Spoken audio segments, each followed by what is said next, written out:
being that this is the true world history, right? I'd like to ask your opinion on the true world history. The Earth is long, has a long, long history. It's billions and billions of years old. Many things have lived on it, and we're just the latest incarnation here. And our goal is to explore the idea of where we came from, just as it is for you and your journey in your Eden series, and to find out where we are and where we really come from. So from your perspective and from all the research that you've done and from all the scholars that you've spoken to, for the bunch of last, decades that you've been involved in this, what's your take on the history of the world and how it's impacting us today? And then we'll get into that a little bit further into it after you answer this. For sure. Well, my books in the Eden series really approach that question from quite a nuts and bolts sort of perspective, from a terrestrial perspective.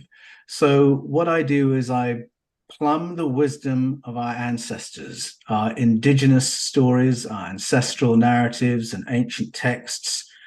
And I find that they are full of wisdom regarding the story of humanity, stories of human origins, an explanation of our place in the cosmos. And certainly when I read the ancient texts, including the Bible, it points to humanity being part of a far longer story than ever you or I learned at school. Now, I think the received wisdom right now is that planet Earth is 3.8 billion years old. Well, when Francis Crick discovered the double helix of DNA back in the 1960s, for which he was awarded the Nobel Prize, by his calculations, looking at genetic coding, looking at the structure of DNA, he came to the conclusion that 3.8 billion years isn't long enough for DNA to have found its order and generated the coherent forms of life which it has on planet Earth. And so, to his mind, that pushed the origins of life off planet Earth prior to 3.8 billion years and further out into the galaxy, farther out into the cosmos. And so he was a very confident proponent of the theory of panspermia. And panspermia is the idea that the genetic coding for biological life, biological conscious life, us included, is as much an essential property of the cosmos as are the properties of light and the properties of gravity. That in fact, the genetic coding for life is the norm in the cosmos rather than the exception. And that whenever it lands in an hospitable environment, essentially that means a planet the right kind of size with water, it will generate forms of life similar to the ones we're familiar with on planet Earth. And that is a nuts and bolts version of what Plato taught 2,500 years ago.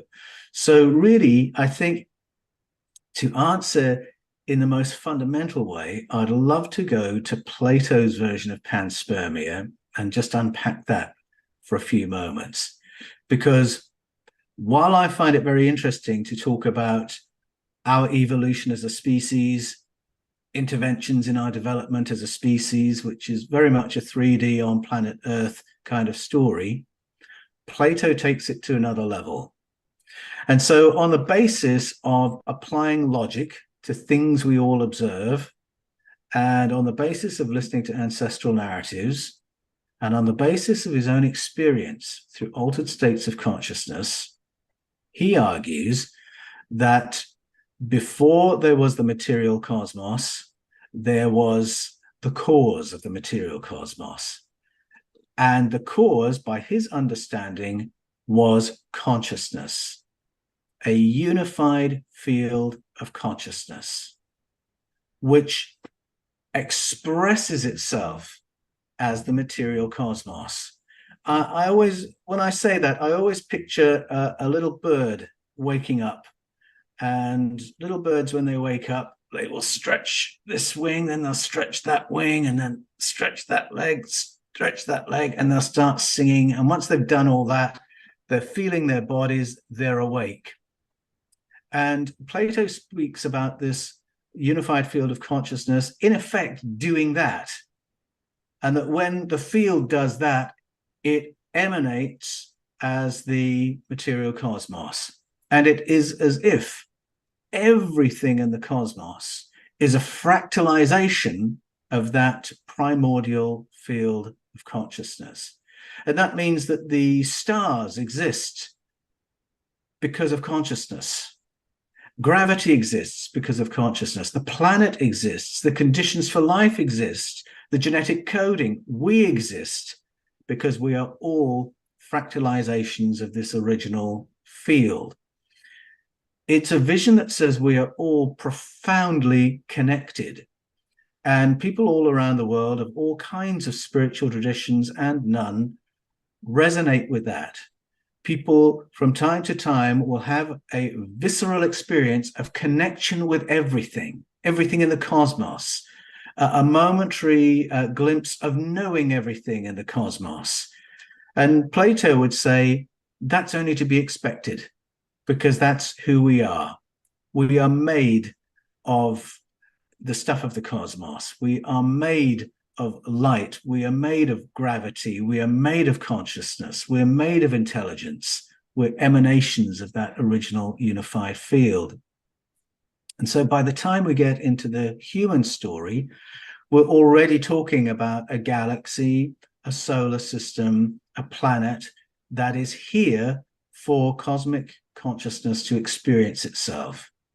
And you and I are all aspects of that. So the individual journeys that we're on, the learning journeys, the lives that are a sequence of experiences and reflections on those experiences, those are all little elements of the cosmos experiencing itself, primordial consciousness experiencing itself. And so by Plato's calculation, your and my story is far longer than we at first thought. So I won't give away anybody's ages, myself included, but you and I are aeons older than the age defined by our date of birth on planet Earth. And as we learn and experience models of ascension, Plato says what we're actually doing is recovering things we had before when we were aspects of source consciousness. Everything we learn, everything we experience is a retrieval of information we had before when we were part of everything. And my route into this field of study has been from a background in Christian ministry. So as Omar mentioned, I was an archdeacon for the Anglican Church in Australia, which is one down from a bishop. I was a theological educator, a trainer of pastors, and a church doctor. And that work has required me to study the ancient texts, has required me to consider ancient narratives. And one of the texts that I studied in my years in ministry, one of my favorite texts, is the Gospel of John. And the prologue to that gospel gives a little hint of this Platonic view of things. And I should say the writers of the New Testament knew Plato like the back of their hands. There are about a dozen of the Apostle Paul's top, best known sayings. They're all Plato quotes with a little spin to bring a new layer of meaning to it. And the gospel writers were the same. And so the writer of the Gospel of John knows this story of our origins in the unified field of consciousness, of this temporary incarnate experience, and then our return to the cosmic whole to continue a journey from there. And he puts it into the prologue when he talks about the life of Jesus. He says, in the beginning was the Word, and the Word was with God, and the Word was God. He was with God in the beginning. And then the Word became flesh and dwelt among us, one full of grace and truth.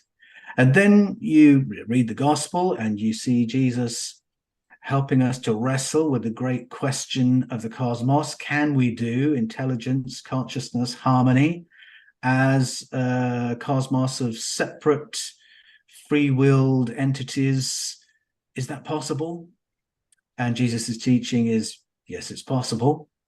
Everything that answers yes to that question we can call good. Everything that answers no to that question we might call bad, but it's all part of the cosmic learning.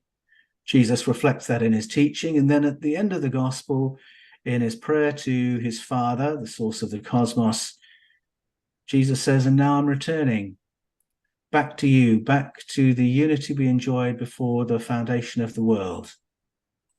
And so that story arc from union with source to an individuated separate experience and back to union with the source, what the Gnostics called the great repose, that is actually the model of all of our lives. And it tells us that all our lives are a far longer affair than this earthly cycle of experience.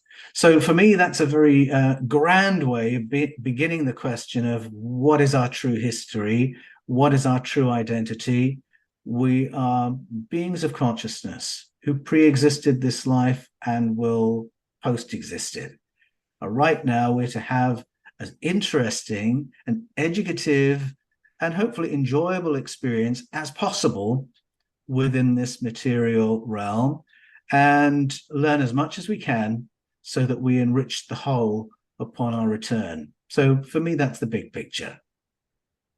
That's incredible. You know, a lot of things stuck out. What you just said too is, you know, there was first, you know, the Word and God, and it lends credence to what we say when the consciousness created the physical vehicle, which is the body, to experience.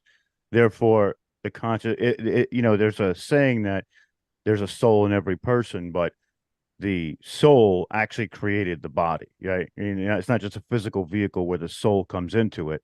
The soul is tailored this new physical vehicle for it to experience in that way, which is wild. And Plato has impacted an immense amount of research that I've seen throughout my time of researching with the unity consciousness of the unity cosmic field, and how this basically, this unity consciousness has played out all of this, like you said, the stretching of the wings and the physical experiences until it becomes this, brings us down into this dualistic nature that we have within the universe, and the good and evil that we're trying to transcend and things like that. But it's just a wild impact of how many people have been influenced by this story of Plato, and how Plato received some of his information from Egypt and so on back to probably Atlantis, Lemuria, Mu, and all those places that we talk about in a way that is mystical. But this is a tradition that's been passed down all the way up to Plato too. So it's wild to see that Plato's point has impacted the entirety of what we know to be the present in that way. So it's pretty wild to see that. Absolutely. British mathematician Alfred Whitehead once described the whole of the Western tradition of philosophy as no more than a series of footnotes to Plato. and nobody contradicted him. That's quite right. And we should recognize, as you just said, Rob, that Plato was a great synthesizer of world thought. He was a genius for how he expressed it and argued logically for the ideas that he put forward. But he's very open that he got some of these ideas from other places, that he got it from ancient Egypt, and that the ancient Egyptians who passed that information to his friend of a friend, Solon, had got it from the survivors of a previous civilization. And it was from there that he got terrestrial information about something you mentioned earlier today, the periodic resets of planet Earth, the periodic resets of civilization on Earth. So Plato acknowledges that he has these sources. He also hints that he may have other people providing him information who he refers to as people, but they live much longer than normal human beings. They have a fuller understanding of deep space, and they live on islands in the air or islands in the sky. So frankly, I think we have a name for that kind of people. We're talking about extraterrestrial visitors. And some of the information that Plato had really could only have come from such people. When, for instance, Plato describes what planet Earth looks like, he says it is a sphere suspended in space, and from a distance, it's swirled with color like a marble. And he says it's white and it's blue and it's gold. And suddenly he's describing Earth as it really does look from a distance. How could he possibly know? Unless someone who'd seen it from a distance had told him. He may have traveled, but he doesn't say that. He may have remote viewed, but he doesn't say that. What he does mention is these people on islands in the sky who have a deeper understanding of space and know about the movement of objects through space. So if I add 2 and 2 together and get 4.1, I would say that's another source of Plato's information. And I'm pleased to hear that, because I've often wondered, and I wondered for decades really, as I studied the Bible, how it could possibly be that within the first 11 chapters of the Bible are references to what may be as many as 5 separate planetary resets. How would we know? Because were there survivors from every planetary reset? How many tens or hundreds of thousands of years back are we going if we've got 5 of them? And then, as a pedantic young evangelical Bible scholar, I was always very focused on what the words mean in the texts. I mean, it's an obvious thing to say. If you want to understand a text, you need to know what the words mean. But when you go to the root meanings of these words, which I started to do in my early 20s, thanks to my mum and dad, I was able to invest in some interlinear Bibles and some wonderful lexicons, and I could see the root meanings in front of me. And then I could see what the translators had done with them. And when I got to Genesis 9, 10, and 11, I found what appeared to me to be a reference to a time when there was only one land mass on the planet and only one coastline. Well, I thought, hold on a minute, that's Pangaea. I know about that, but the texts here seem to be suggesting Pangaea was populated with people. Now, if it was, we could know nothing about that, because by this point, it would be ground to a powder. Whatever materials they lived and worked with, it would be ground to a powder by now. So how could the writers of those texts possibly know about previous civilizations going that far back? I mean, that's not Homo sapiens.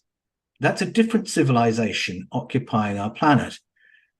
Well, I think Plato gives a hint as to how we might know, and it is the cultures of people who are much longer lived than Homo sapiens, who live on islands in the sky and who come and go from deep space.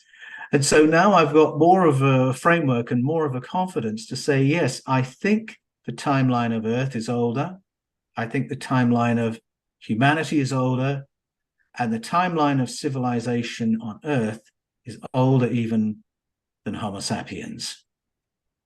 The cities in the sky is referenced among many ancient civilizations that roamed this earth, like the ancient India.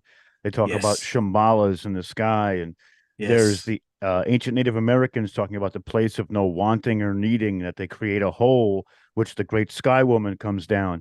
There's Mount Olympus, which potentially was a mountain, but they say could have been a golden city in the sky. Valhalla amongst the Vikings. There's so many different places that reference the same notion. And again, it goes down to cultural perspective on how they're delineating the information that's being given to them. Yes, that's right. The Efik people in Nigeria have the same story of Abasi and Atai living on an island in the sky. And it is a place of no wanting. It's the place where the first humans are fed and medicated and looked after. And what I love about these stories is these cultures all have their own language and metaphor by which to tell the story. So it's not a text that's gone around the world and been translated. It's not an oral tradition that's gone around the world in Chinese whispers. It is a visual memory that has then been curated in separate and independent narrative traditions, each culture finding its own names, language, metaphors to describe what their ancestors saw. Now we're in a very privileged position of being able to compare notes among all these cultures. We can read these different traditions and we can see the correlations. And that's part of what Plato did.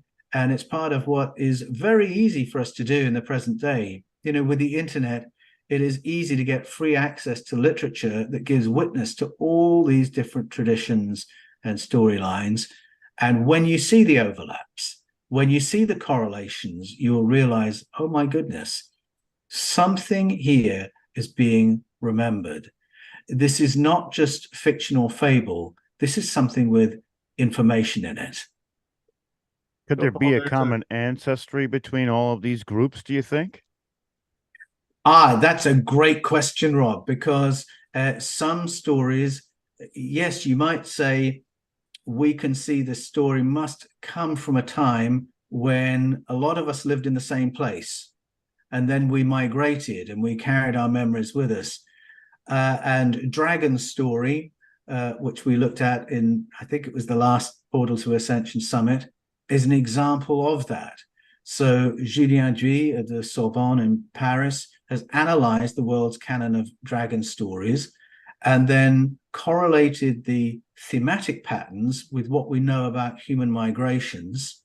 And in that way, he's been able to date the stories and say, well, that story, say the rainbow serpent story of Australia, the story of the four dragons and the Jade Emperor in China, they must be very early because they're from a time when Aboriginal Australians and the ancestors of the Chinese lived in the same place. And so it pushes that story back to 100 to 170,000 years ago.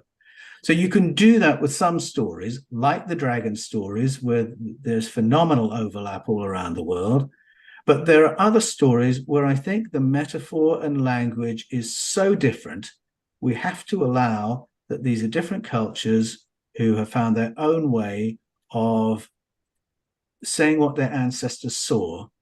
And in the present, we can say their ancestors saw the same thing. Well, Paul, there's a couple of interesting things that you mentioned in there. One, the Great Reset, and what our ancestors are saying. So here's a food for thought. There are cultures in South America, Colombia, and Aboriginals here in North America, the Acadians. They say that that there was a time when the Earth was moonless. And I believe that there's like some references to it in the Bible as well. Just can't quite recall exactly where, but you know, I guess you can translate it as that if you wanted to be like that. So like, what are your thoughts on people saying that like in just very recent memory, like maybe just a few thousand years ago, that the moon wasn't there and that it just suddenly showed up and the Earth went into the tilt that it did and the stars changed, as the Aboriginals would say here in North America, that the stars changed suddenly. Have you come across any like you know, information that would suggest to us that this is spoken of, you know, by more than just this one few groups of people? Because if we have these few groups, then there must be some stories from other groups as well around the world, I'm assuming. Yes, well, I know of two cultures that speak about the arrival of the moon, and one is ancient Greek culture, and in the work of the Greco-Roman poets. And I always forget the names of the guys who wrote about this, but they talked about Herodotus would be one, and there's Ovid, another as well. There's Ovid, I believe. I'm glad you're here, Omar. You're helping me out in a senior moment. But they do reference the Akkadian civilization and then the Proselines, the people who were here before the moon. Mm-hmm. And that is really intriguing because the way it's written about, it sounds like human society. So, that puts us in the frame of 200,000 years before present until the present. And so it suggests that it's in that time frame that the moon arrived. Now, the moon being captured by the Earth's gravity, whatever the moon is, would cause cataclysmic conditions on the planet's surface, and indeed that is what is associated with the moon's arrival. It's a fascinating object, the moon. There are so many anomalies about it. For our planet to have a moon of that size is very odd. To have a moon whose rotation and orbit means the same face always faces us is very odd.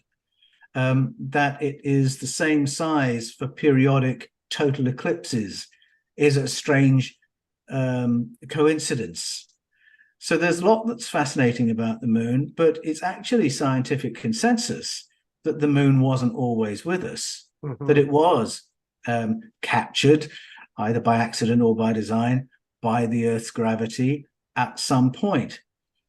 What is unusual is to suggest it might have happened within human memory. The other culture that talks about the arrival of the moon is the Zulu culture. And it's Wanu and Mpanku, the story of the cosmic egg being rolled across the sky, having been birthed in another star system, and then arriving here. That's a very strange story for the ancient Zulu people to invent.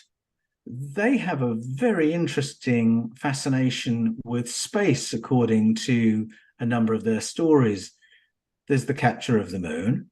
There's the anomalous low density of the moon, all referenced in that story.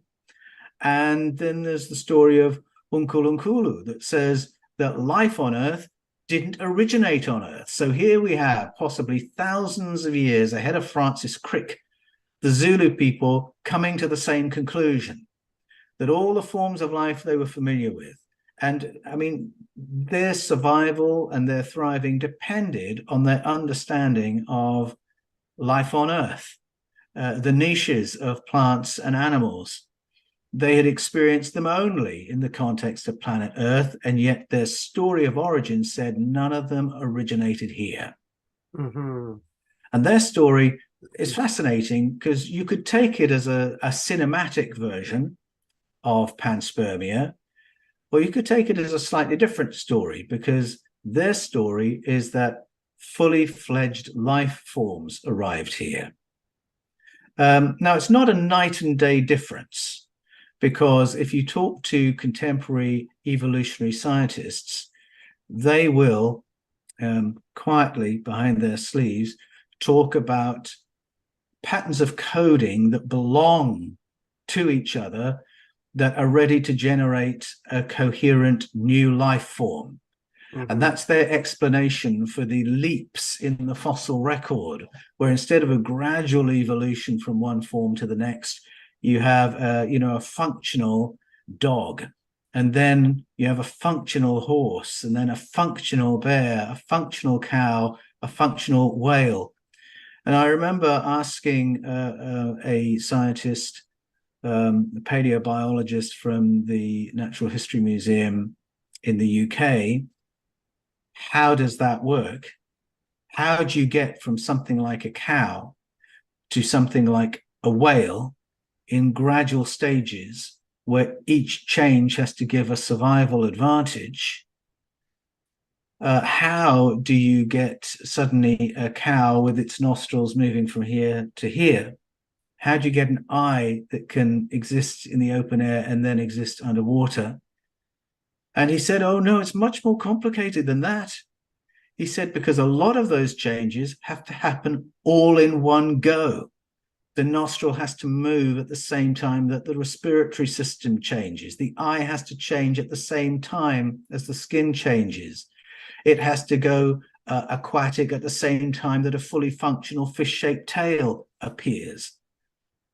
And when I asked, how does that happen? He said, well, the codes belong to each other.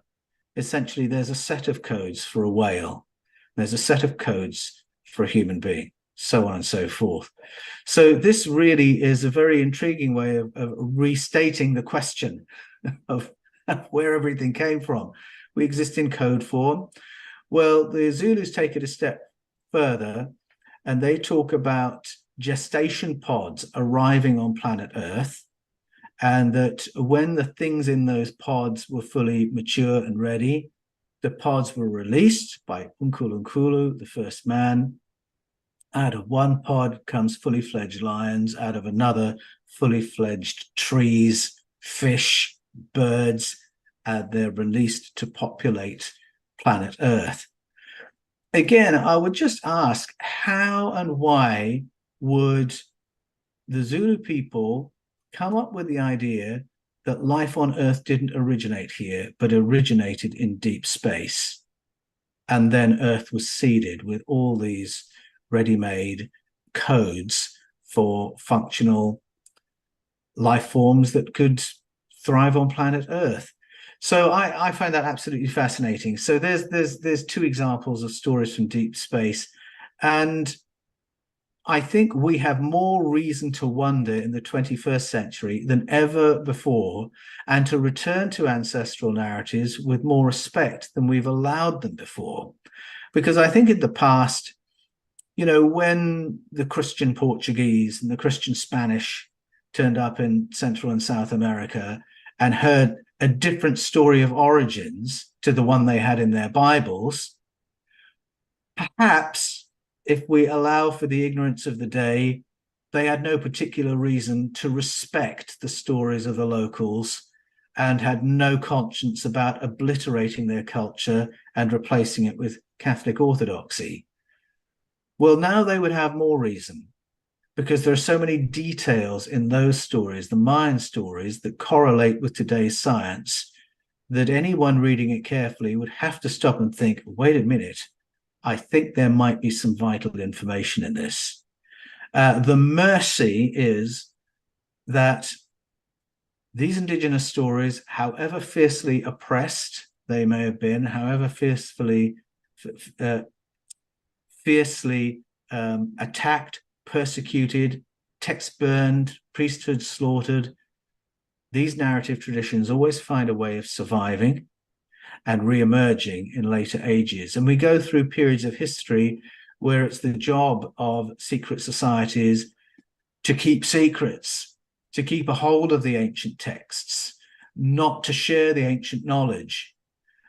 And then there are other periods that are times of sharing, times of renaissance, times of revival, where the ancient knowledge can come to the surface again so that humanity can be equipped for another leap forward. The Renaissance will be an example of that. And I feel that potentially we are in the same kind of space today. There are lots of pressures on us. There are certainly demographics who would like to keep us as dumbed down as possible. But there's other stuff going on as well, where we suddenly have access to ancestral wisdom that creates the potential for another leap forward in the human experience. And it's really that motivates me in the writing of my books. Very cool. Great answer, Paul. And Rob, you got something to say? I love the fact that we're entering into a new renaissance now. And this is kind of where we're at in this moment. And, you know, talking about the moon, bringing it back a little bit, the ancient Native Americans talk about the dying of one of their deities that becomes the moon, and so on. And there's also, you know, talking about the codes that Paul was talking about, there's the African Bushman story of creation where a sky woman type of entity goes into a cave. Next comes out the bugs. After she goes in again, after comes out the animals. She goes in one more time to feed the animals. The fauna comes out, and then so on until humans come out, and humans become sort of their worshipers, where they almost didn't want it, but they tried to steer humanity in the right direction. So that's basically stating that the codes were brought, crafted, and then released into the atmosphere, which is wild between the Zulu connection.